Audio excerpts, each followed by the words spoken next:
ሰላም ጤና ይስጥልን። አጠር ያለች አስተማሪ ታሪክ ላካፍላችሁ። ከዕለታት አንድ ቀን ሰውየው በጉዞ ላይ እያለ ጥልቅ ጉድጓድ ውስጥ ይወድቃል። ጉድጓዱ አስፈሪ እና ያለ ሰው እርዳታ መውጣት የማይቻልበት ነበር።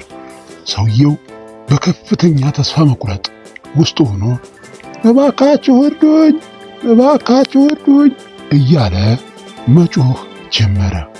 የመጀመሪያው መንገደኛ መጣና ቁልቁል አየው። እባክህ አውጣኝ፣ እባክህ አውጣኝ በማለት ያንንም ሰውዬ ተማጸነው። እኔ ዶክተር ነኝ፣ ለአስቸኳይ ሥራ እየተጣደፍኩ ነው፣ ስትወጣ ግን ነፃ ሕክምና ሰጥሃለሁ ብሎ አንዲት ትንሽ አድራሻውን የሚጽፍባት ወረቀት አውጥቶ እዛች ላይ አድራሻውን ጽፎ ወደ ገደሉ ውስጥ ወርውሮለት ሄደ። በቀጣይም ሁለተኛው መንገደኛ መጣ።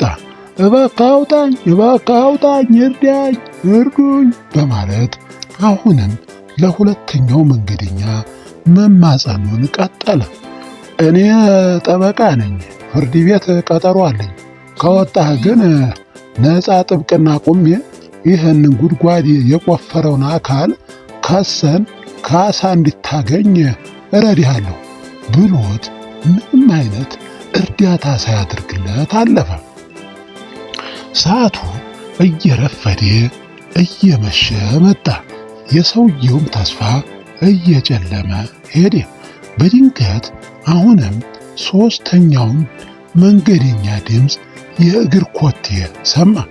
ሰውየው አቅሙን አሰባስቦ ሲጮህ መንገደኛው ቅንጣት ሳያቅማማ ራሱን ቁልቁል ወደ ገደሉ ወረወረው። ገደል ውስጥ ያለው ወይም ጉድጓድ ውስጥ የነበረው ሰውዬ በድንጋጤ ምን አይነት ልጅ ነህ? እኔን ልታወጣ ሲገባህ ራስህን አደጋ ላይ ጥለህ አብረኸኝ ትገባለህ ሲል ጠየቀው። ሰውየውም ፈገግ ብሎ አይዞህ ወዳጄ፣ እኔም አንድ ቀን እዚህ ጉድጓድ ውስጥ ወድቄ ነበረ። መውጫውን መንገዱን ጠንቅቄ አውቀዋለሁ።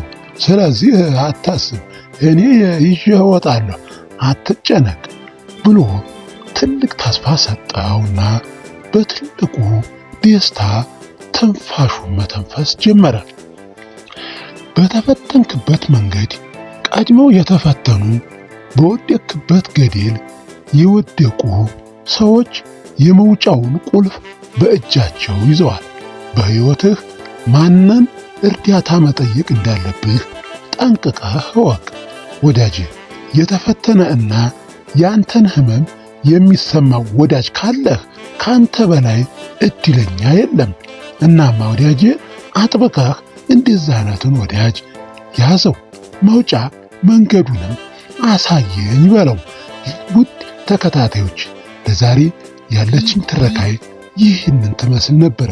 እንደዚህ አይነት ቆንጆ ትረካዎች እንዲደርሱ ፎሎ በማድረግ በዩቲዩብም ሰብስክራይብ በማድረግ እንዲቀላቀሉና ቆንጆ መረጃዎች እንዲደርሱ እኛን ይከታተሉ። ስላዳመጡን ከልብ እናመሰግናለን።